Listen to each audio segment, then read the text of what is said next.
Great guest for you today. The second half of the show, we are going to have Representative Morgan Griffith. He is United States Congress from Virginia. He chairs, amongst other things, the House Energy and Commerce Subcommittee on Oversight and Investigations, and the hearings that Jay Bhattacharya has been referencing or referenced on this very show at the HHS, the findings of some of the transgressions of the excesses of the COVID response and the COVID pandemic. So we'll get into that. First, though, we have Allie Beth Stuckey. Her book is Toxic Empathy. This should be a fantastic conversation. Her previous book was You're Not Enough. No, yes, You're Not Enough. There's Toxic Empathy, How Progressives Exploit Christian Compassion. The previous one, You're Not Enough and That's Okay, I think is what it was called. We'll get into that. And Carolla and I have been talking about the misappropriation of empathy and the self-esteem movement and the deleterious effects of that. We'll get into it all right after this. Stay with us. Our laws, as it pertains to substances, are draconian and bizarre. The psychopaths start this way. He was an alcoholic because of social media and pornography, PTSD, love addiction, fentanyl and heroin. Ridiculous. I'm a doctor, for sake. Where the hell do you think I learned that? I'm just saying, you go to treatment before you kill people. I am a clinician. I observe things about these chemicals. Let's just deal with what's real. We used to get these calls on Loveline all the time. Educate adolescents and to prevent and to treat. If you have trouble you can't stop and you want help stop it, I can help. I got a lot to say. I got a lot more to say.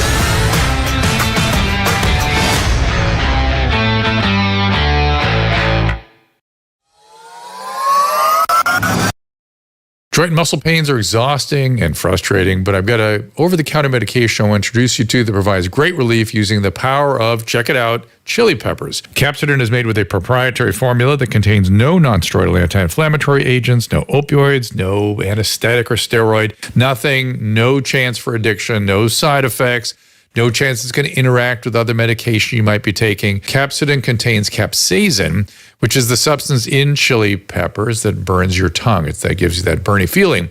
And of course, I've recommended capsaicin creams to patients over the years, but other capsaicin creams burn your skin. That's what makes capsidin so unique. In clinical trials, capsidin has actually been demonstrated not to burn. I've been using capsidin to relieve my pain in my hands and my wrist from carpal tunnel syndrome and arthritis.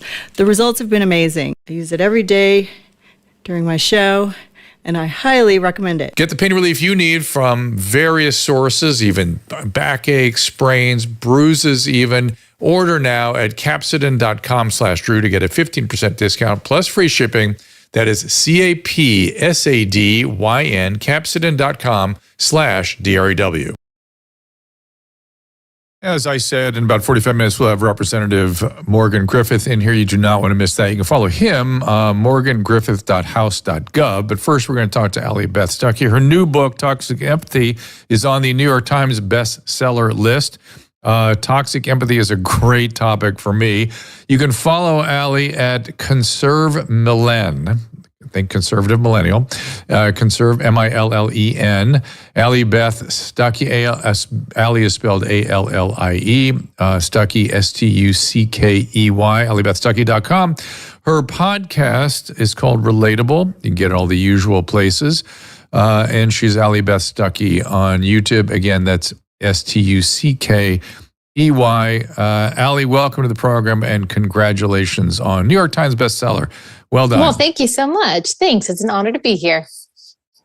So I almost don't know where to start with this conversation. I guess I would say I've talked about it on this show before, that this I'm a good person, I'm nice, and I do what's right has become so misappropriated, it's actually become disgusting. And I became acutely aware of it when I was up at sort of ground zero of this nonsense in Victoria, British Columbia, where they are actually very nice. But if you scratch under the surface, there's a what's the word I'm looking for? A seething rage right under the surface. So a lot of this misuse of empathy is actually a defense, a cover from actually being kind of a shitty person. Oh, yeah. I think that's a really good way to frame it. I've often said that socialism is someone's way to try to be a good person without ever having to get off the couch, because you're kind of just outsourcing your compassion to the state. And so you can just point to something that you have not done in order to show your virtue. And empathy is kind of similar in that it doesn't require any action. It doesn't require any sacrifice. All you have to do is say, I'm empathetic. And people conclude that you're therefore a good person. But you haven't actually had to do anything for someone to prove your virtue or to prove your selflessness. So in that way, it is kind of a virtue signal, but it's more than that, because if that's all it was, then okay, that's not a good trend. It's superficial. Maybe it's stopping people from actually getting up and sacrificing something for someone else. But I actually think that it's harmful because, as you said, it gives people cover, not to just not be a great person, but to actually be a bad person and to justify supporting harmful policies. And we go through some, specific instances of that in my book. Each chapter is dedicated to an issue or a policy that I actually think is pushed forward by what I call toxic empathy, but is actually very harmful, not only to the people that it's purporting to help, but the people on the other side of the moral equation. Let's sort of deconstruct what we mean by toxic empathy, because Sure. Real empathy, true empathy, has at its core a deep understanding of what the other person experienced, what they need, what their motivational states are. But there's, for me, there's sort of two things at the core here that make this so toxic. One is a seeming complete lack of understanding about it's essentially human motivation and what people need and what makes them ascend to a greater good. And that's when people are their best and feel their best. And if you're really empathic to somebody, it's the equivalent of letting the drug addicts die on the streets here in Los Angeles. Exactly. That is not empathy. That is disgusting. And empathy is hard. It's like, no, man, come with me. Let's do this. Let's do the work together, Right. whatever it means. Fighting against the disease, fighting against the defensiveness.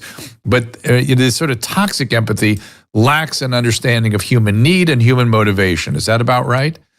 Yes. Well, before I try to parse out the difference between empathy and toxic empathy, I also like to talk about the difference between empathy and love, or empathy and compassion, or even empathy and sympathy. So if not to get into the weeds of the etymology of the word empathy, but sympathy, you can feel for someone, but empathy actually means to be in someone's feelings, to feel how someone feels, which I actually think and argue in my book, as you just said, that can be very powerful, to mourn with someone who is mourning, to rejoice with someone who is rejoicing, to say to someone, maybe I haven't been there, but I'm going to put myself in your shoes to try to see what you see. I actually tell a pretty lighthearted story at the beginning of this book.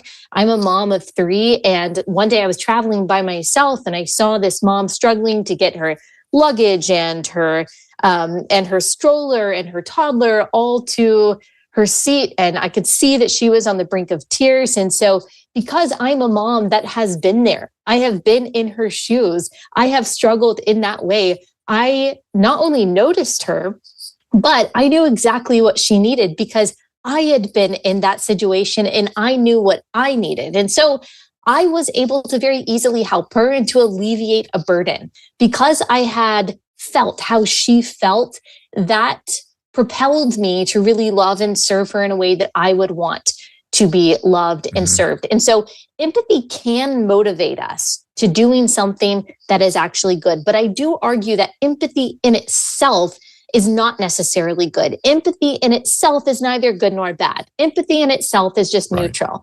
Because if I feel how someone feels, say a man who identifies as the opposite sex, I can say, wow, it would be really hard to think that you're stuck in the wrong body if that's how someone feels. But in what I argue is that it has to stop there, in that if it goes to the point to where I am obscuring reality, the reality of male and female, if it is going to the point where I am affirming a policy that violates the rights of women to private and protected spaces, then my empathy has become toxic. Then it has motivated me to do something that I believe is actually harmful to that person because I'm affirming a lie, and lying is not the same thing as love. But also, it is propelling me to affirm a policy that is harmful to the people on the other side of the moral equation. And that, of course, is the girls and the women who are then forced to share these private, intimate spaces with men. In a weird way, I guess the empathy becomes adulterated by ideology. And then the empathy is used sort of as a cudgel. I was thinking about this today when I was thinking about it, which is, I'm a good person. I would never say anything that would harm a transgender individual. So I'm going to keep my mouth shut because I would never be somebody that would hurt somebody else. And then in the name of, as I keep my mouth shut, those with an ideological bone to pick and with the cudgel of toxic empathy will go to really crazy places, and they don't care where they go. They don't seem to have any limits of where they go. What is that, do you think? That's no longer about protecting transgender. That's doing something else.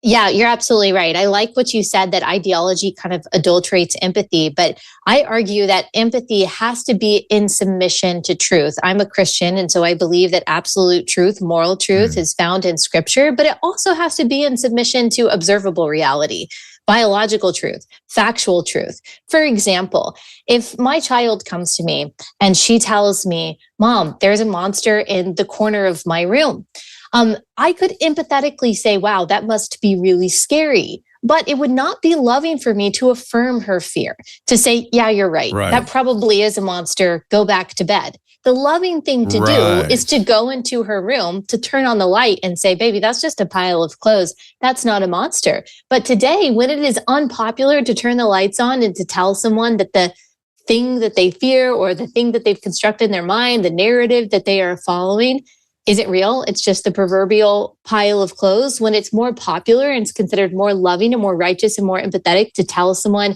yeah, you should be really scared of that monster or the delusion that you believe is absolutely true, people are really disincentivized to tell the truth because you get punished for it. You get blowback for it. You and I are, used to getting criticism. Most people aren't.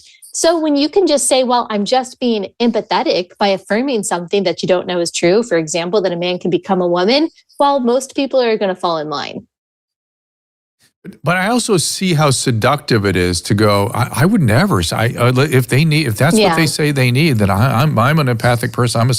I'm going to protect them. I won't say anything. The Allie is phobic and she is interested in harming these people. That's that move of making you a harmful person rather than a person with a different opinion. Again, that's toxic. Yeah, and gosh, that goes so deep into the differences of worldviews because there are different definitions of even harm. Like whenever I'm talking to a progressive or when I'm reading something from someone on the other side of the aisle, I really have to take the time to ask about every word, but what do they mean by X? So what is meant by harm? What they typically mean is that I am hurting this person's feelings. And this kind of goes in line with their ideology, which of course they believe that who we really are is what we feel on the inside. And that physical reality is kind of arbitrary. It's in submission to how we feel. That's how they land at the conclusion that someone's true identity and true self is not what they are on the outside, but how they feel on the inside. And of course, I don't believe that. I think science, biology, observable reality tells us a lot about what is really true and who we are. So when I say harm, that gender ideology harms someone, I'm not just talking about hurt feelings. I'm talking about the mutilation of someone's bodies. I'm talking about the harm that comes, I think, not just individually, but societally when you say that 2 + 2 = 5. And of course, all the implications that this has for confused young people and on their ability to function sexually and all the stuff that we know about puberty blockers and cross-sex hormones and all of that. So we have 2 different definitions of harm. Theirs, I think, is superficial and it comes to feelings. Mine, really, I would say is about the whole person. And I am willing to risk hurting someone's feelings if it stops them from going down a path that is truly harmful. Well, speaking of harm, protecting feelings from challenge is how you harm people. The most significant advance in psychiatry is exposure therapy. Now we live in a time when the vast majority of psychiatric symptoms are treated with exposure to those symptoms to learn to regulate them. And so by keeping people away from their feelings, you are literally making them ill. So I see this, and I'm going to stand back and tell you I have a sort of a medical frame on this. I don't disagree with anything you've said, but my frame is you are talking about patients who come to doctors to receive lifelong therapeutics with potentially dangerous medication and in very invasive surgical procedures that are also quite dangerous and potentially harmful. You just mentioned a couple of the harms that people get into. That's the superficial harms. I worry about the liver failure and the hepatomas and the serious things that happen. And so for me, it is incumbent upon doctors not to be affected by ideology and to just rely on the scientific process that helps them select the right patient for the right treatment. And in most countries, that's the way they do it. I have many transgender patients, and the ones that do the best were actually carefully assessed by first a doctor and then a psychiatrist, and then told that you're going to need these dangerous medications that I will manage and carefully administer, possibly the rest of your life. And when it's done that way, it works very well. It's really good. But when it's everybody gets the same treatment as aggressive they want because of what they're feeling inside, boy, does that have the potential to harm people. And it's, and then they suppress the evidence that would help us assess whether we have harmed anybody with this, because knowing that it harmed people would make them feel bad. So, harm literally has taken a backseat to feelings now. So reality has a backseat to feelings. Harming patients has a backseat to feelings. It's interesting to me that, I know Caitlyn Jenner very well, and I know Nikki Norton very well, and both the two of them are very opposed to surgery for children in particular. They're very circumspect about the condition that they have. And both of them have told me things like, essentially think of my condition as like my handedness. It's just I have left-handed, right-handed. That this is just a feature of who I am. I'm not going to get into anything else, and I'm certainly not going to champion an ideology based on this thing that I have suffered from, and now I'm satisfactorily managed. But it really, there's going to be a lot of harm done because, listen, doctors, if they're not selecting the right thing for the right patient, they harm people. And it's something I'm very concerned about. The other topic I wanted to go ahead, and maybe you'll go ahead and speak to this. Go ahead.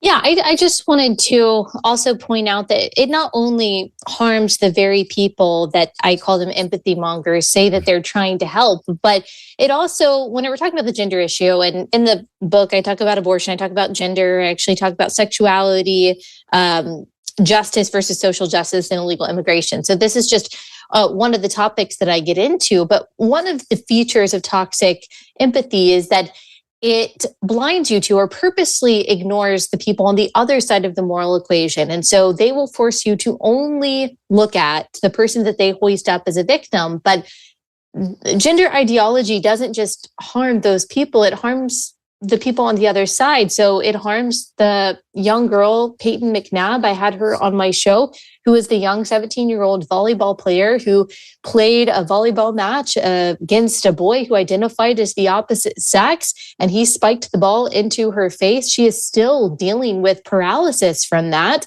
and she had a brain bleed, and she will deal with some effect of that injury for the rest of her life. And so these women who are not only losing scholarships, but in many cases being violated, being assaulted, being actually physically harmed because we have accepted this self-identification model for your sex and for the spaces that you enter, they are victims in this. And that's what toxic empathy does. It makes you think that, say, abortion is only about what the woman wants. Gender is only about what the person who is confused about their gender wants. Immigration is only about the person who wants to enter the country. It's never about the people who are harmed by these decisions. And all I'm asking people to do, this book is specifically written for Christians, but it could be for anyone, is for us to think harder about that, to think about the people that are affected on both sides of the issue, and to submit ourselves to truth, factual truth. And of course, I believe as a Christian, biblical truth.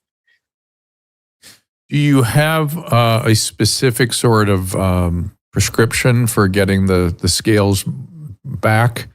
Is it just the reissuance of the golden rule that we seem to have left behind somewhere? So I start each chapter actually telling a story, a heartrending story from the left-wing perspective, because I want people to understand what toxic empathy looks like. So in the immigration chapter, I actually tell a story of Maribel Diaz, this woman who fled violence in Mexico. She came here with her family. She was deported under Donald Trump. The story was originally told by USA Today. And by the end of it, just like in each chapter, I actually want the reader to say, maybe I do agree with progressives on this, because gosh, this has me in my feels. I feel so much empathy for this person that I cannot see the other side of this issue.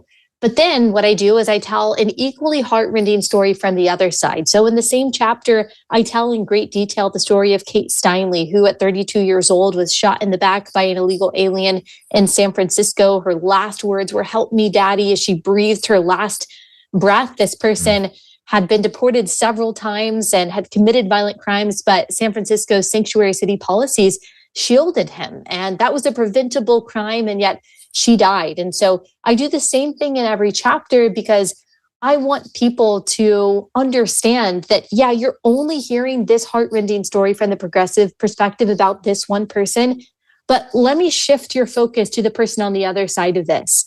But at the end of the day, I don't just want to have competing anecdotes, because there are people on every side of every issue that are affected and have really, really important stories. But at the end of the day, the question is, what is true? What is true in principle when it comes to immigration? The truth is that countries should be sovereign. We should have a right to our borders. We should have a right to protect our citizens. We should, in principle, put our citizens first. But also, when you look at the statistics of the crimes committed, unfortunately, by illegal immigrants, and we realize that every single one of those crimes is preventable, that also gives us a perspective of what is really going on versus what the media is telling us. And so what I prescribe, especially for the Christians, but again, this could apply to anyone, is a truth in love approach. It's not cruelty. It's not callousness. It's not being mean or be offensive for the sake of being mean or offensive at all. I actually believe in gentleness, but I do believe in being unwavering in the truth. And I do believe that telling the truth, especially about these big issues that have such great consequences for people, especially young people, when it comes to things like gender, is actually the most loving approach. So truth in love, I think, is much more effective in changing people for the better than this toxic empathy. Yeah, I mean, I think you must be aware that the truth has been under assault for quite some time now. Part of the post-structuralist frame is that there is no such thing as truth, therefore everything is subjective and political. And it has adulterated everything. This is a disgusting philosophy. It's fascinating to me. I heard a French philosopher speaking about this, and she said, what is this American preoccupation with these worthless philosophers from 75 years ago that we disposed of 55 years ago? It's like, why are you preoccupied with these essentially mind games that they invented to sort of screw with the whole functioning of philosophy? So truth, I agree, is something that has meaning, has, I would say, virtue. And is it not the time to reestablish virtue ethics? Yeah, I think so. And some people think that we can somehow separate what we believe about God or what we believe religiously from public life and our conversations about law and politics. But the fact of the matter is that every single law, every policy that we advocate for goes back to a worldview, a definition of morality, a belief in some kind of moral authority who gets to say what's good and what's bad. And I think that we are so scared of offending. we are so scared of coming off as unempathetic that we are unwilling to say, no, this is the definition of what is good. This is the definition of what is bad. And of course, in a pluralistic society, we're going to have disagreements and we're going to have debates and discussions surrounding those things. But we at least have to acknowledge that there is a truth, that there is a reality. There, C.S. Lewis in Mere Christianity, when he is trying to confront this myth of moral relativism, he points out two important things. One is an analogy. If I'm drawing a picture of New York City, first of all, it's going to be really bad because I'm not an artist versus an artist who drew a picture of New York City. Someone would be able to tell you that this is closer to the real New York. My rendering of New York is not just as accurate as someone else's rendering of New York. Someone who has seen New York can tell you this is what Times Square looks like, this drawing, and this drawing is further away. And morality is the same way. There may be some debate when it comes to the depictions of New York that are actually closer to what it actually looks like. But there is no debate that really exists and that some renderings are closer than others. And the second thing that he points out that has been so helpful for me is that no one is a moral relativist when it comes to themselves. You might say, every culture has a different set of rules that's just as good as another. But if someone steals from you, or if someone assaults you, all of a sudden a person becomes a moral absolutist. No one who has been assaulted themselves, been violated, been stolen from says, well, that person probably believed that was fine and it's okay. No, you're looking for vengeance. You're looking for justice. You're looking for some kind of recompense because they have violated you. So really, at the end of the day, we all need to acknowledge that moral objectivity exists. And we, at the very least, have to strive together to get as close to that as possible. Are you familiar with the trolley experiment? Yes, I am. Yeah. And I just think we need to challenge people with it on a regular basis, those sorts of conundrums, and challenge them to address why they feel the way they do and how their moral sensibilities work. Because people have just abandoned it completely, it seems like to me, in the name of, hey man, it's whatever you're into. Who am I to say? And again, that's back to a kind of a toxic empathy. The other thing is, your other book, do you address self-esteem? Is that a lot of what's going on there in that book? Yes, my other book, You're Not Enough and That's Okay. And both of these titles, I haven't meant for them to be jarring, honestly, but I write to a mostly female audience, and I guess they have been for some people, but I'm glad for that because I think it's, caught the attention of the people that I'm trying to talk to. And basically what I argue is that this industry of self-love is, it's very contradictory. And while these people are simultaneously telling you that you are perfect and enough the way you are, they are also trying to sell you their latest program that's going to make you even more perfect and more enough. And it starts with this lie that women in particular have this inner goddess, and she was perfect basically when we were born. But as soon as we entered Earthside, it was marred and it was suppressed by the patriarchy or by capitalism or by your toxic mom or by all of these unrealistic expectations and unfair standards in society and boyfriends and all of this different stuff. And so it's really a form of trendy narcissism. It encourages women to find and release that inner goddess through a journey of self-love and self-fulfillment. And once you really put yourself first and you throw off anyone and anything that gets in your way, then you will finally and fully be happy. But most of the people propagating this message are not happy. Most of them do not have whole and healthy relationships. Most of them are also looking for their next fix. So either you really are enough and sufficient completely by yourself, or you need their books and your programs, but it can't be both. And basically my premise is that the self can't be the problem and the solution. If inside yourself you are finding all of these issues, all these things that you lack, peace, satisfaction, you're not going to find the solution to those things in the same way that you find your problems. And again, this is a Christian book, and I believe that the only place that we can find our fulfillment and find our purpose and find who we really are is in the God who made us. Just like the maker of anything is the only person that can tell you how it's made, why it's made, and what it's used for. I believe that people are the same way. And it's when we get outside of ourselves, stop over focusing on ourselves constantly, that we can find true satisfaction. Allie Stuckey, the podcast is relatable. The book is Toxic Empathy. We're going to take a little break, and then we'll come back and finish the conversation. And then we'll, after a few more minutes, have Representative Morgan Griffith come in to talk to us about the HHS findings and COVID excesses. And you saw some of the stuff that Caleb was putting up about his commentary about the Venezuelan gangs and the excesses of our border problems. So we'll be right back after this.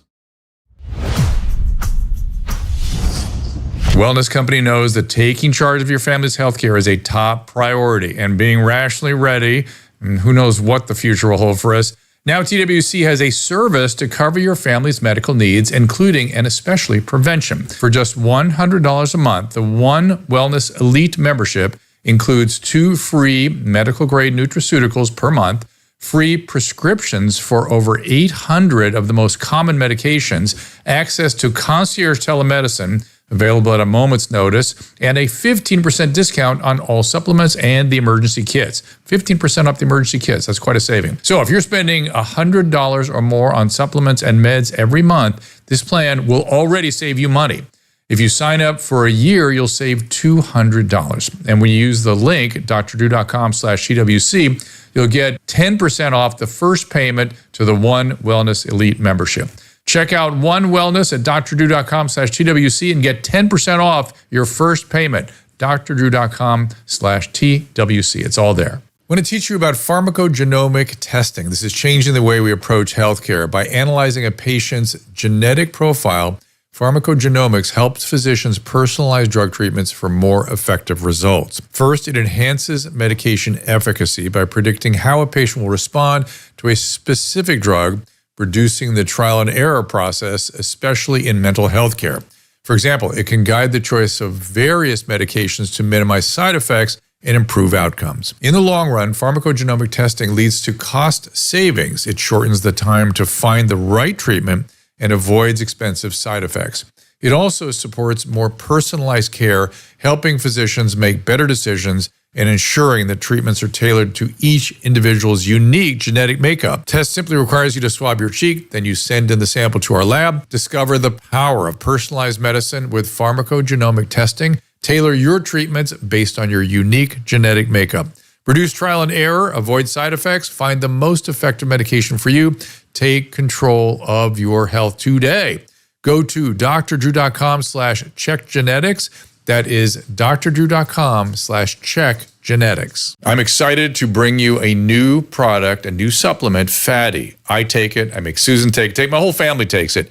This comes out of, believe it or not, dolphin research. The Navy maintains a fleet of dolphins, and a brilliant veterinarian recognized that these dolphins sometimes developed a syndrome identical to our Alzheimer's disease. Those dolphins were deficient in a particular fatty acid. She replaced the fatty acid, and they didn't get the Alzheimer's. Humans have the same issue, and we are more deficient in this particular fatty acid than ever before. And a simple replacement of this fatty acid called C15 will help us prevent these syndromes. It's published in a recent journal called Metabolites. It's a new nutritional C15, pentadecanoic acid it's called. The deficiency that we are developing for C15 creates something called the cellular fragility syndrome.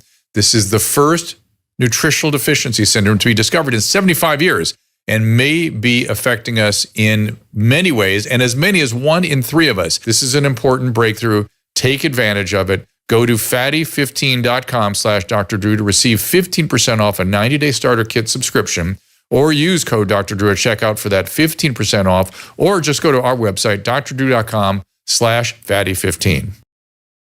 I ain't Dr. Drew. Dr. Drew. You want to spend the whole session talking about Dr. Drew? There you go. Even you call him Dr. Drew.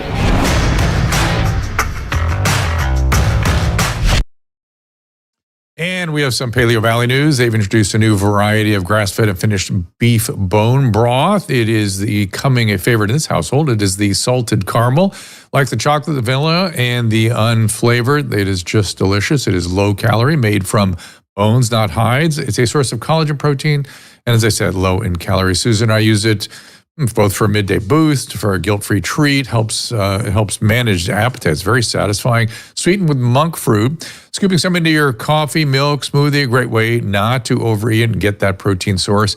If you have recipe ideas for the new salted caramel, I want you to share them. Go to drDrew.com/contact and select Paleo Valley Ideas from the drop-down menu.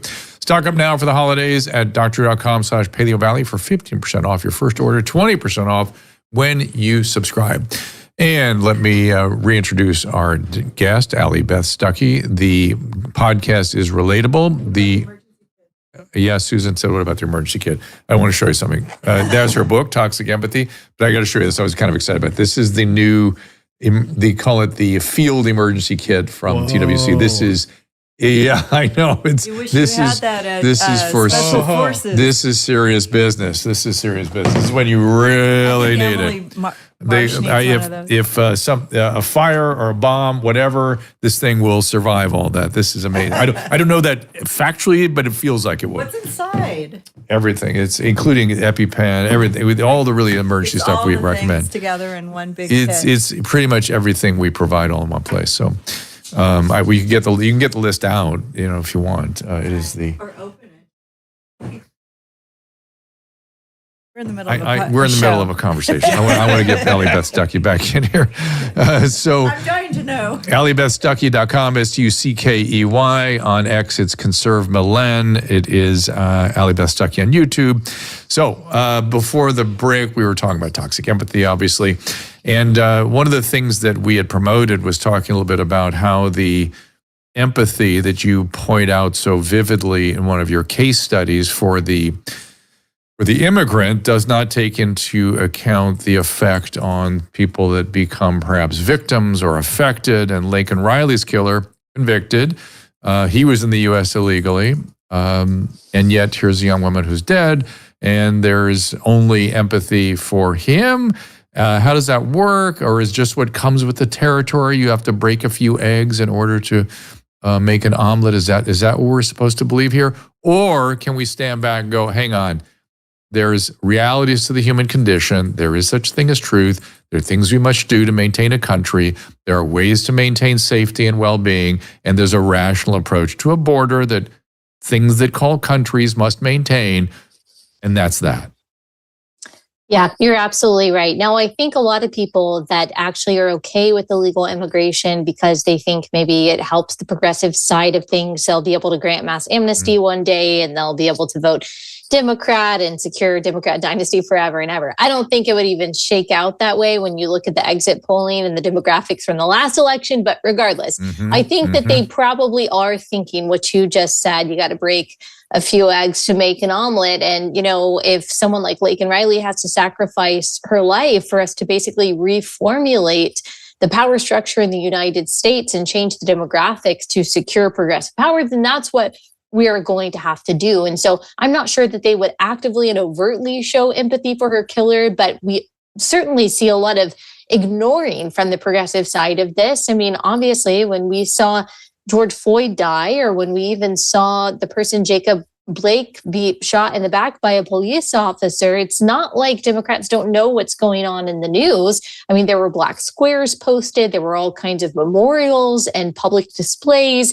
There were corporations who were, starting these resolutions to change the country for the better. But I'm not seeing that kind of honor and that kind of outrage for Laken Riley, at least not from the mainstream. However, I do think this story is showing people, more people than usual, the dangers of letting people in unmitigated and unvetted, and that it's really not fair. It's not that every illegal alien is going to commit a violent crime or an additional crime, but it's that every crime that is committed by an illegal immigrant is preventable. We already have citizens that commit crimes. There is no reason to add to those crimes by people who shouldn't be here in the first place. And, I lived in Athens, Georgia, where Laken was murdered. I have family there. I know that community very well. In Athens, Clark County, where she was murdered, it is very progressive. And yet they ousted handily the DA that originally charged Ibarra and did not pursue the death penalty because she has been so soft on crime and soft on things like illegal immigration that she lost her election, even in a progressive county. So I know that's just one example, but I do think people are waking up to this. And I think the national election proves that as well. I also think it is so dishonest when people go, we're a country built on immigrants. Yeah, yes, my grandparents are immigrants. Susan's family has immigrants. Of course, immigration. And by the way, my family was fleeing the Holodomor and had to work hard to find their way into this country and to have sponsorship and have to prove how they were going to make a living. And they found a place for themselves here. That is not what we are talking about. No. Oh my God, it's so interesting. I was just thinking about Dr. Fauci's words about the Great Barrington Declaration, which they just want to let it rip. Well, this is let it rip border management. This is let it rip immigration, which is not what any country should do. That's not how countries are maintained. But anyway, I want to get off that a little bit, and I want to talk about the psychology of some of this stuff a little bit, which is that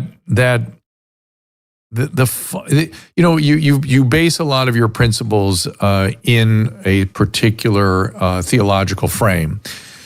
And one of the things about theological frames, particularly Western theology, it seems to me, I could be wrong, but I'm humbly, sort of my sense of it, is that thousands of years of Western culture has carefully warned humans about envy. They have carefully supported the ascension to the truth and the good and the hard work associated with that, and reminded us always that we're flawed and we're sinners and we are at our core not so great. Talk to me about that. Yes, that is true. And we do believe in original sin, that we are fallen creatures. The Bible teaches that we have inherited the sin of Adam. And that's why Jesus is so great. He's presented as the second Adam, because through Adam, we got sin, we got death, we got brokenness, what we call in the Christian world fallenness. Man fell, and we've been suffering all of the repercussions of that since then. But through Jesus, the second Adam, we get redemption and we get forgiveness and we get sacrifice from sin. So really the whole gospel is the idea that we are not enough. I know that we're talking about toxic empathy, but my second book is that we're actually not good enough. We're not enough on our own. We're not enough for our own salvation. You talked about reaching a higher truth. Of course, we believe that, and we believe that truth is in Jesus Christ himself. But speaking of Jesus, when we're talking about toxic empathy, some people believe that, well, actually, it's Jesus who taught that empathy is the most important value, but that's not really true. He said that the greatest commandments are to love God and love our neighbor. And if we love God, he says, you will keep his commandments. And so actually, the love that we are called to as Christians is inextricably intertwined with the truth. Actually, 1 Corinthians 13:6 says that love never rejoices in wrongdoing. It never rejoices in wrongdoing, but rejoices with the truth. And so, you're right about the theology that is really opposed to a lot of the postmodern, morally relativistic, what I call the God of self meology that we are seeing today, that I think gets us both the toxic culture of self-love and the toxic empathy that we're talking about. Low self-esteem is an asset. It causes you to always question yourself, to blame, to take responsibility for things, to not feel you're better than anybody else. If high self-esteem is, as you said, at its core, a meology and a narcissistic impulse. Allie, I appreciate you being here. Let's throw the book up one more time, Toxic Empathy. It looks like a lot of fun. The book and the pod, I guess, relatable anywhere you listen to your pods. Is that true? Yes, anywhere good. You watch or listen. Thank you. And then the X is Conserve Milen. Right, Conserve Milen. Yes, Thank you so much for being here. Thank you very much. You got it. We're going to switch gears and talk to Representative Morgan Griffith. Let me give you his particulars. He's the Virginia 9th Congressional District in the U.S. House of Representatives. He chairs the Energy and Commerce Committee's Subcommittee on Oversight Investigations, serves on its Health and Energy Subcommittees. He also sits on the Committee on House Administration. Previously, he was the Virginia House Majority Leader, the first Republican to hold that role. Holds degrees from Emory and Henry College and Washington and Lee University School of Law. You can follow him on X at Rep M Griffith. That's REPM Griffith, Griffith. Mr. Griffith, thank you for being here. Great to be with you. There's a lot to talk about. We've been talking about immigration and the excesses, and Caleb has been throwing up some of your ex-posts about the Venezuelan gangs and the insanity of all this. But before we go into that, I wonder if you could give me a little primer on the HHS document about the excesses of the COVID response, and what you learned, what your overview was, and if you wouldn't mind, why it isn't being screamed from every hilltop of the press. Why aren't they interested in these very important document? Look, this was a document put together by the Energy and Commerce Committee. Our oversight staff worked on it. We had lots of hearings. We did lots of work on this. And the bottom line is somebody out there, and I'm glad you're doing it, should be talking about this, because what it shows is, particularly at CDC, Center for Disease Control, that they disregarded real science, and they made claims out there to the American people during COVID, during that COVID period where they had school lockdowns and masks and 6 feet apart, et cetera. And then they pushed, kids to get vaccines with science that was going in the other direction. They certainly left the impression and sometimes said that if you got the vaccine, you wouldn't have a transmission issue. You wouldn't, you could go around people, you wouldn't transmit, even though there was no evidence to support that.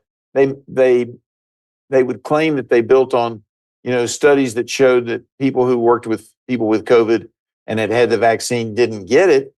But in most of these types of viruses, and I'm the lawyer, you're the doctor, so you know better than I do, but you can still transmit. And what we now know is that you could still transmit the disease even after you got vaccinated. Of course. But they were out convincing people that you couldn't do that and that you needed to get vaccinated so that you wouldn't transmit it, including young people, when we knew from around the world that young people were not likely to get the disease. And if they did get the disease, it was I saw one part of the study said 99.99% non-fatal unless you had some other comorbidity or some health problem to begin with. And yet we were making all of our kids get these vaccines down to 5 years of age and so forth. And they were shaming us, spending $900 million plus of taxpayer dollars to tell people you need to get out here, you need to do this, you need to get the vaccine, because then you can go around your friends, you can go back to school, you can party, you don't need to wear your masks, and all of this. And it was never based on science. And these were the people that kept fussing at conservatives, saying, you got to follow the science, you got to follow the science. Well, they were just making it up as they went. And it was really unsettling. And of course, we also did a lot of work before they set up a special committee. We did a lot of work on the COVID origins. And that was another situation where they, didn't tell us the truth, the whole truth, and nothing but the truth, and tried to blame it on, an animal escape. And particularly EcoHealth Alliance was just outrageous. And that company has since been debarred from doing NIH studies. But NIH didn't do a good job of monitoring what their agents were doing or who they were subcontracting with and whether or not they were getting the data they were paying American taxpayer dollars to get. So what do we do with this? I get excited about this. No, I do too. And you uncovered. I mean, you formalized findings that any of us paying attention, who were clinicians, knew you would find. It just is the truth. It just happens to be matter of fact. And guys like Scott Atlas, who was in the room with the bureaucrats and was told to stand aside because the data he had begged no issue. And guys like Jay Bhattacharya, who, a decorated, hopefully the head of the NIH sometime soon, a decorated professional was subjected to a devastating takedown, to quote Francis Collins. And we have Francis Collins now on the record saying, well, we were just focused on one thing, which is the opposite of medicine. Medicine is risk reward for every decision you make. Do no harm. Public health ran amok. It was disgusting. And so my question is, given that you have formalized the findings, what do we do with it? How do we make sure this doesn't happen again? Well, I think we have to learn some lessons there. One of those is that we need to probably reform things going on at NIH. It's a great organization. It does a lot of great research, but particularly at NIAID, we saw that in depositions with Dr. Fauci and testimony that he gave, he indicated. Actually, I'm going to read it if you don't mind. I asked him about Wuhan. What can you tell us about that? What did you know about Wuhan Institute of Virology? And he said, I can tell you that my knowledge of Wuhan, the Wuhan Institute of Virology, Wuhan University, was so vague that I don't believe at the time that even though there was an email from Greg that said that there are these things we are doing, I didn't make that connection. So I didn't even know there was an Wuhan Institute of Virology, and I called it Wuhan University. He may have said in Wuhan Institute of Virology during the call, but I believe that just goes to show how little I knew about what was going on in Wuhan. This is the head of NIAID, our National Institute of Allergy and Infectious Diseases, who gave the money to do the research with EcoHealth Alliance, who then gave as a subcontract to Wuhan Institute of Virology, and our head guy doesn't even know what the institution is. And that tells me we need more people watching. And when I say more people, I don't mean that we need to be hiring necessarily more people, but maybe we need to break up NIAID into 2 or 3 parts. And we need to do some reforms at NIH to make sure if we're spending taxpayer dollars on it, whether or not something's going on. And in this case, as you know, that they recommended and they gave humanized mice to the Chinese.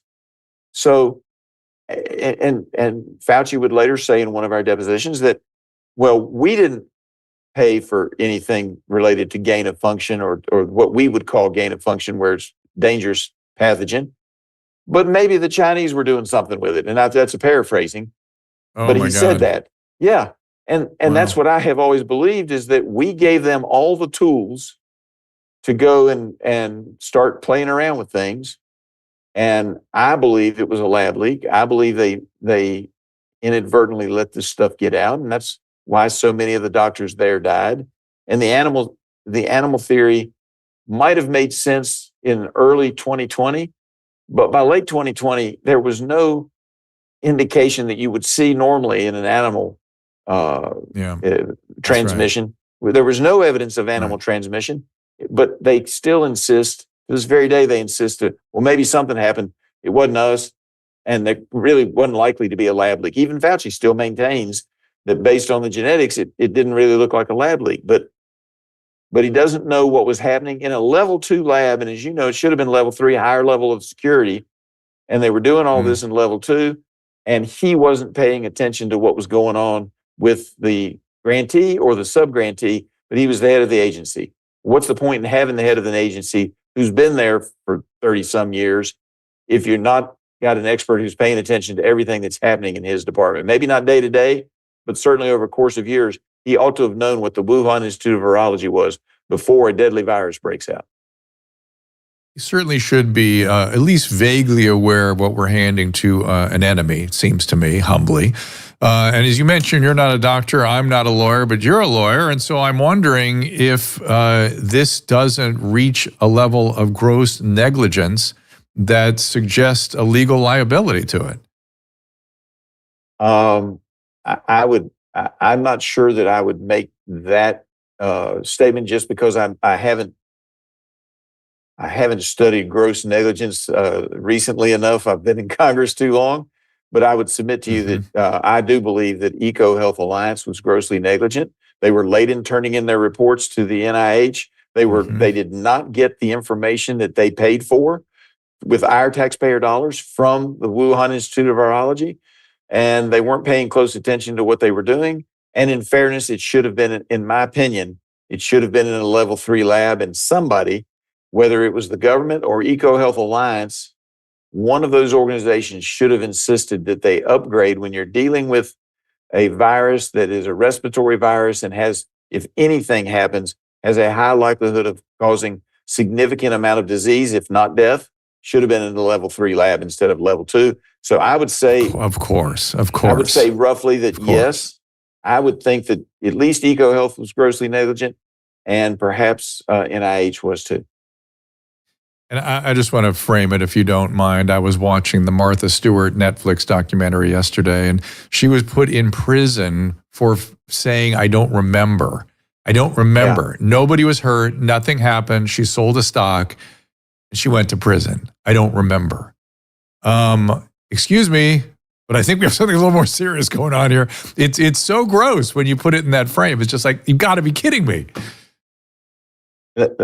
Yeah, and we actually have, again, this is my opinion, but I had witnesses under oath that I was examining, and we had a whistleblower who gave us information from EcoHealth Alliance. Now, remember, they were almost 2 years late in turning their report in that was due in September of 2019, and a whistleblower sent us a report, the first draft that was done in spring of 2020, where they said the low rate of seropositivity observed in the study indicates that bat coronavirus spillover is a rare event. Now, they do go on to say, but because the virus has high diversity and recombination rate, exposure may lead to disease in a disease emergence in human population. They changed their report later, and the one they finally submitted said, our preliminary analysis suggests that if similar seroprevalence occurs in human populations across the region, bat SARS-CoV hosts inhabit, there may be as many as the low hundreds of thousands to over 1 million people infected each year in South China and Southeast Asia. Goes from rare event to hundreds of thousands.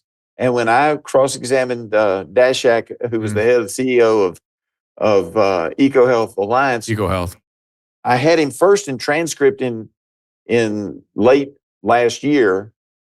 He said his report was substantially similar. There were no major changes, and I'm paraphrasing, but that's pretty close to accurate, from the report that he originally would have submitted if he'd submitted it on time, but he had some kind of a technical glitch, to the one he ultimately submitted in August of 2021. They were substantially the same.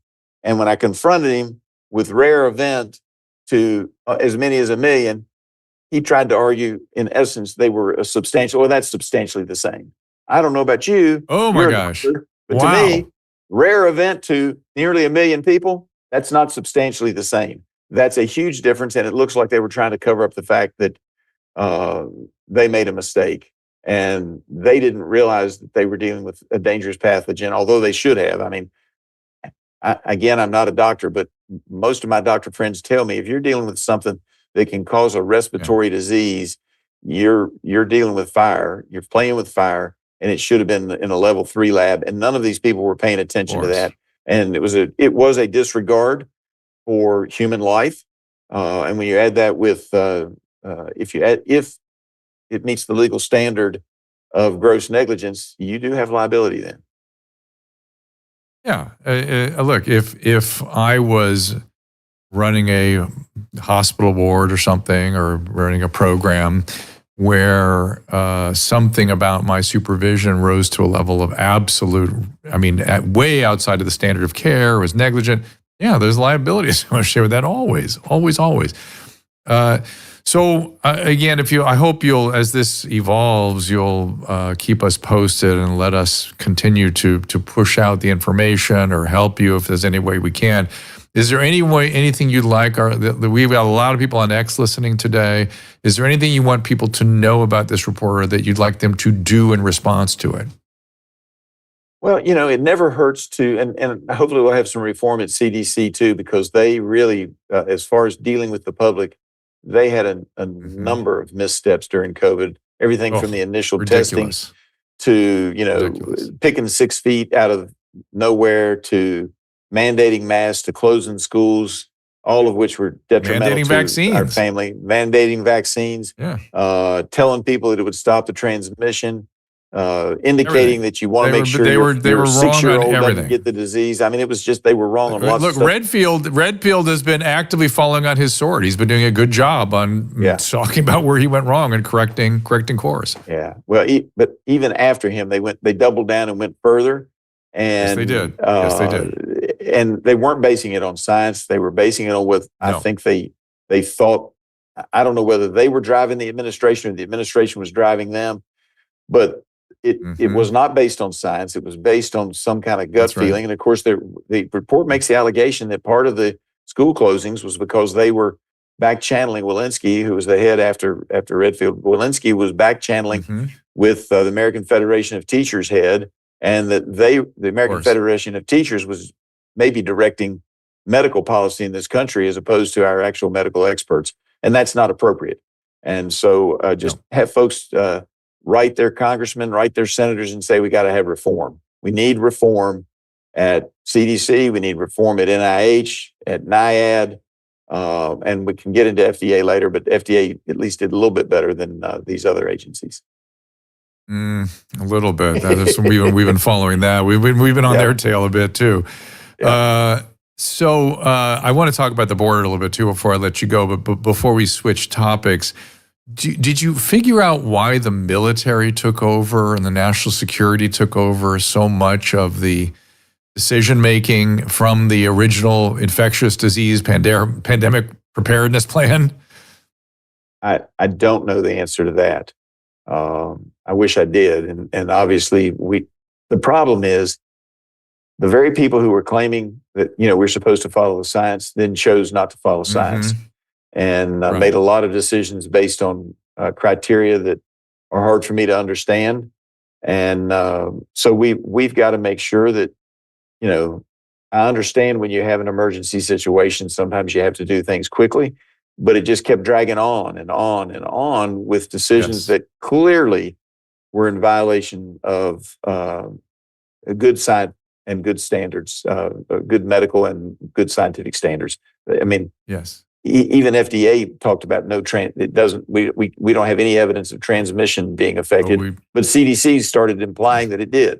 I mean, it was crazy. Yeah, it was nutty. Yeah, crazy. Yep. Well, the only thing that comes close to an explanation that would make sense for me is somebody in the military or the security apparatus believed that this was a bioweapons attack with unpredictable consequences, like beyond the immediate term, sort of AIDS-like, problems downstream. And they were scared of what the potential of this thing was, or they learned somewhere, some intelligence told them that this thing could be far more awful than they imagined, even given what we knew about the age specificity and the risk. So that's the only thing that would make sense to me. But nothing else, everything else is egregious. Everything else is truly negligence and incompetence. But okay, so who am I to say? Let's talk about the border. Speaking of negligence and incompetence, you've been concerned about, or at least putting up posts about the Venezuelan gangs and the effects on safety of the American people. And God knows there are layers and layers and layers to these excesses. I was talking to Allie in the previous interview about how disingenuous and sort of disgusting it is to go, but we're a country of immigrants. Yes, of course. Of course we want immigration. We don't want a just let it rip border. We want to have we want to have a country. To have a country, you must have a border and an immigration policy. And lots of immigrants, absolutely. But where are you with that whole mess? Well, I mean, look, the border wall that President Trump was building in his first term was working. Is it going to solve every problem? Of course not. But you have to build the wall. You have to be aggressive. You have to push back. You have to say to folks, if you're not here legally, you got to go back to where your original country was. You've got to do all those things. And if we can, get control of the southern border, and again, I'm not saying we get to 100%, but we can certainly get to, a whole lot better than what we're doing right now. And when you get there, then we can take a look at, I have voted in the past, it didn't pass, but I have voted for some immigration reform to make it easier for those people who want to come here legally to come here legally. Those people who want to come and work and go home to their own country, work on a agricultural endeavor, or work for a carnival company for a few months each year and then go home to their home country. All of that's great. And I'm for people from all over the world being able to come, as long as they come understanding that they need to be sharing in the American dream. They need to understand the American dream. They need to come here not just for handouts, but for the opportunities to be a part of this great country. And I'm all for immigration. And I think we could let more legal people in. But right now, all these illegal people have butted in line. We've got to get that problem straightened out. And then we can go back and take a look at how we make it easier for people who want to share the American dream to come here and share the American dream and become a part of our great country. Yeah, it makes perfect sense. And it's the way we've always done it. It's the way, I don't know, we have decided that, it's like the famous words about markets. This time it will be different. Like, now we understand how humans work. Now we understand what the right thing to do is. And those are the scariest words that humans, not to step on Reagan's, I'm from the federal government, I'm here to help you, being the scariest words. For me these days, the scariest words are, we've figured it out. Now we know what's right, good for humans. Finally we figured it out. Yeah, a little common sense goes a long way. And unfortunately, at least for the last 4 years, we haven't had that regarding the border. And you just have to, I've been shaking my head for 4 years. Not only did they not progress with building the wall and doing the things that were working and making things a little bit better on the border when they took over, but they stopped everything. So that on one of my border trips, I actually saw a gate that was in the wall with the engine sitting there, that it was never installed because it was not ready on January 20th when President Biden took office, and he said stop. So the American people paid for everything that was there. They paid for the engine. The engine was sitting there, and the gate, when they signed the executive order, the gate was open. So then we had to have two Border Patrol agents at that gate all the time to make sure people weren't sneaking through that particular gate. And it was there to help pecan farmers. It's crazy. It's just this. Good times. Yeah. So what are you looking forward to going forward? What's on your radar? Well, as you might be able to tell, I really do think we need some significant reforms at all the agencies, FDA, NIH, all of our health agencies, all of our food safety agencies. Our medicine needs to be safer.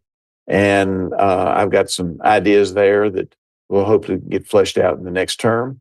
But we need to do that. I'm really looking forward to that. I'm not on the right committees to push forward border changes, but I'll be voting for it, and looking forward to working on that as well. We will have to have, one of the things that we've got to do before the end of the year is some disaster relief. It costs money.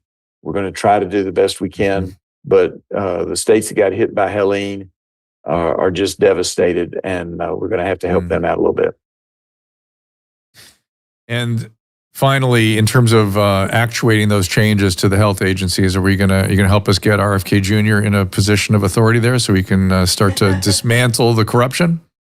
I think he's going to be a great disruptor. It doesn't mean I'm going to agree with everything he wants to do, but can you help us get him in there? Oh, well, I'm not in the Senate, but I'm fully supportive, because I think we need people thinking differently at the top of these health agencies, because what we've had for the last 30, 40 years has been status quo, and they haven't looked at new technologies the way they ought to. They haven't looked at new ideas, and they're locked in. One of mine, if you have time, one of my concerns is both on medicine and on food.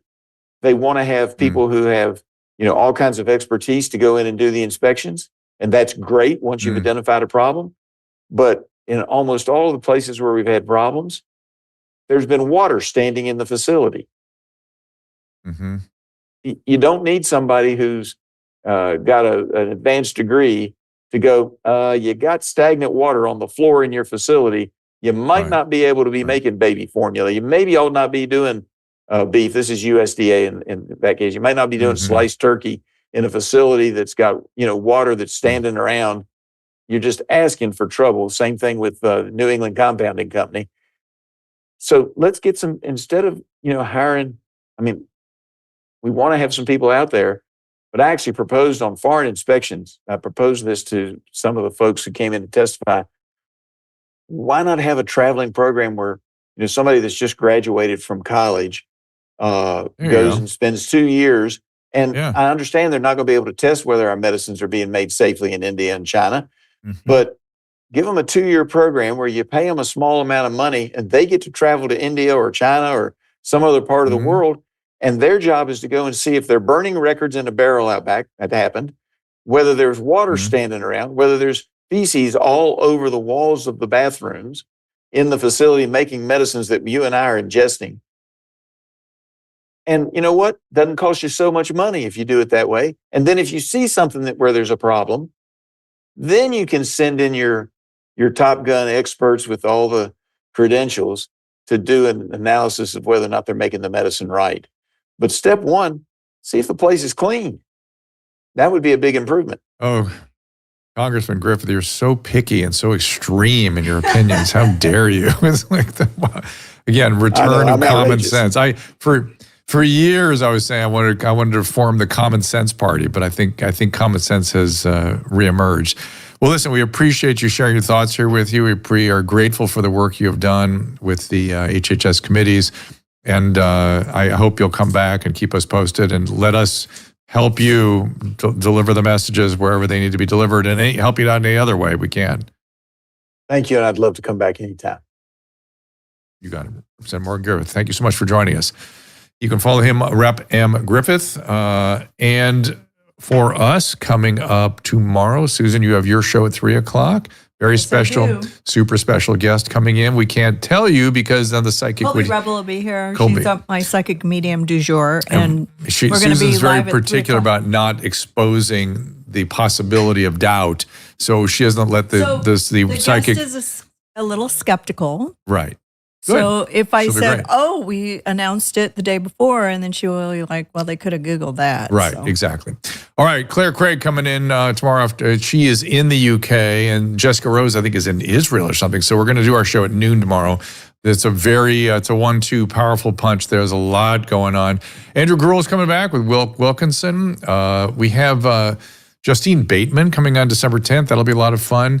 Gosh, I'm going to get the list here because I think, Caleb, I saw a few other people that really, Jeff Dye coming in, Matthias Desmond, Aaron Cariotti together will be a very powerful show. I produced that one. Yeah, Allison Morrow. So we got a lot of stuff coming up. Keep an eye out. I wanted to say that we love everybody over on Rumble today. Thank you for all your comments. We love you guys. We love everybody over on YouTube. Thank you for watching. And we have X is like, for some reason, off the hook in numbers, but we had a couple of your mom's house fans, Andrew, and we have and a couple other people, but somebody named Liz she said, oh my God, this is live? She goes, I only listen to the podcast. So we have a new podcast person who's now watching live, Dog Mom. Okay, nice. 23. Thank you for watching, Liz. And we're really doing some numbers here, and I think that your guests are probably really happy to have a good long format. Well, and to have an outlet, and you guys are so attentive. We are so appreciative of this audience. You're attentive, you're motivated, you're watching, you're thinking. And by the way, to that end, if you have other guests you'd like us to interview, go to drdrew.com/contact. Is that right? Contact? Yes. Okay. If you want to support the show, you don't have to send us money. Just head on over to drdrew.com/sponsors. Start shopping for the holidays. We have great sponsors. We're very lucky that way too. We're really happy. But, and by the way, we formed our sponsorship with you all in mind. Like this kind of stuff, the wellness company. It's about getting. Open it up. All right, I'll open it. Fine. Now we have a little time here. You broke my mojo here. The caramel Paleo Valley bone broth is amazing too. It's good for the holidays. I don't know if you can see it. Wow. This is. Yeah, this is mupirocin. This is a topical antibiotic. This is an EpiPen. that just fell out of here. Yeah. Ondansetron, albuterol. I mean, this is everything you could want. All the kits in one? Essentially the emergency stuff. And a manual how to use it and telehealth support. So it's just tremendous. I was watching. So excited about this stuff. It's empowering the patients. You guys get the goods and get to take care of your health care the way you know how to. Yeah, we were watching Gutfeld last night. They were talking about going to the ER, and if you're you're at the urgent care and it's only for UTIs and whatever. Well, they end up sending you to the ER. You don't need to go. If you have the medication on hand and you get a UTI, you don't have to go to the urgent care. And then, there's a better way to do healthcare. I've spent my career protecting the patient physician. Clearly, that's a lost cause. We got to go right to the patients and give them the power. You deserve the power. You deserve control. But don't be heedless. You want to use our telehealth and use our manuals and things. We work on that very carefully, but we do trust you to deliver healthcare in a systematic way, properly informed. You should have access. You should have access. Gift certificates at the wellness companies, so you can set up your family member for Christmas. Send them a little suggestion. That's a great idea. I don't think they have things like that. Somebody and go, hey. I'm going to send them an email right now. Yeah. So start stocking up on stocking stuffers with those all of our people should have gift certificates. You know what I mean? Don't know. I've lived with you for 35 years, and I have always had antibiotics at my beck and call, and it's always been great. Mm-hmm. But when I hear somebody has to go to an urgent care for a UTI, I'm like, why? Don't you have a doctor? Okay, I just sent it a thing for gift certificates. Let's see if they can get that up and going. Get those it's an interesting idea. It's an interesting idea. And of course, there's the One Health thing at TWC. If you're a regular customer over there, you can save a lot of money by signing up for One Health. They've got a lot of interesting services as part of that organization. They're going to expand that. So, all right. So, mañana. I just searched for it. They do have wellness company gift cards. I couldn't find it on the main page, but if you just Google the wellness company gift cards, it pops right up. Well, make sure you go to drdrew.com/TWC first and then find the gift cards. So they know that fair enough. I'm selling up here. I do this because I love them so much, and I think it's a great gift. Yeah, I completely agree. Look, does Paleo Valley have a gift certificate thing? You and I talked about that. Yeah. Oh yeah, they do. We're going to be giving Paleo Valley some of our gifts. So, all right. So in any event, we're enthusiastic about the people who support us. Sorry for all our friends are going to end up with our sponsor gifts because we love it so much. We are enthusiastic about you all. We'll continue to offer the best we can through the holidays, and then we'll launch into the new year, and until tomorrow at noon, we'll be talking to Claire Craig and Jessica Rose. Should be a very interesting conversation. Then Susan is at 3:00 Pacific time. We'll see you there. We'll be talking to dead people. See you then. Ask Dr. Drew is produced by Caleb Nation and Susan Pinsky. As a reminder, the discussions here are not a substitute for medical care, diagnosis, or treatment. This show is intended for educational and informational purposes only. I am a licensed physician, but I am not a replacement for your personal doctor, and I am not practicing medicine here. Always remember that our understanding of medicine and science is constantly evolving. Though my opinion is based on the information that is available to me today, some of the contents of this show could be outdated in the future. Be sure to check with trusted resources in case any of the information has been updated since this was published. If you or someone you know is in immediate danger, don't call me, call 911.